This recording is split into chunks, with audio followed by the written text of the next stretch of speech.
Maudite pyramide. Parce qu'il y a eu un avant, il y aura un après. L'homme cherche sans arrêt ses origines, comme une quête perpétuelle.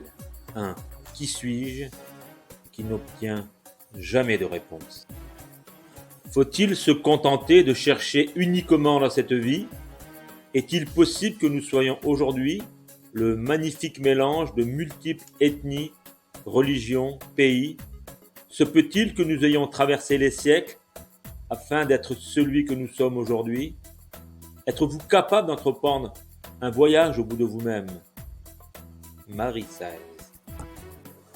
L'Ordiorat ne nous épargne pas.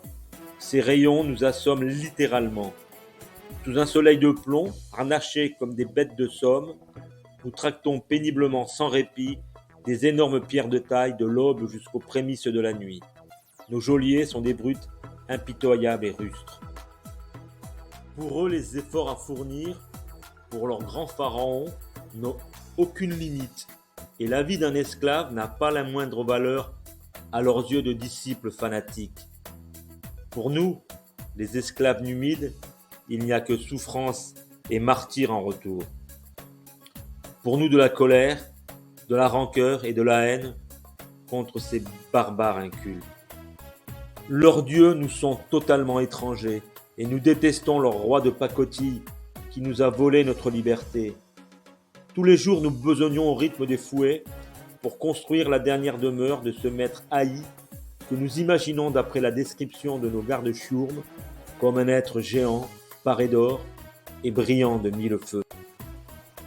Nous œuvrons dans la douleur et la peine à la construction démesurée de cette gigantesque pyramide au milieu d'un désert pour la gloire éternelle de ce simple mortel.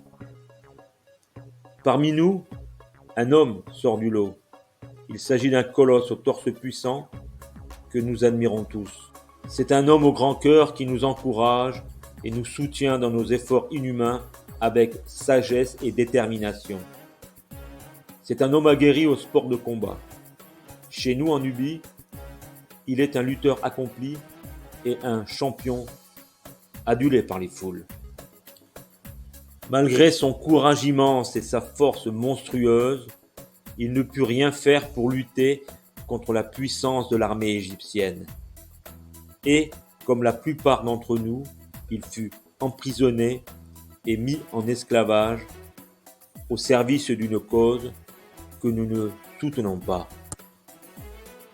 Nos maîtres, impressionnés par son charisme et sa puissance musculaire, ont bien compris l'avantage qu'ils pouvaient tirer d'un tel personnage. Pendant des années, ils l'utilisèrent sans pitié pour encadrer et former des équipes de forçats des carrières, pour assurer l'insatiable fourniture de pierres d'assemblage. Jamais il ne plia, jamais ils ne brisèrent sa volonté de vivre et de résister. Jamais il ne leur pardonnera d'avoir été humilié pendant toutes ces années. Jamais il n'acceptera sa sordide condition de sous-homme asservi. Il conserva cette douleur, cette honte au plus profond de son cœur et de ses entrailles. Jusqu'à son dernier soupir, cette révolte sourde resta intacte et d'une intensité troublante.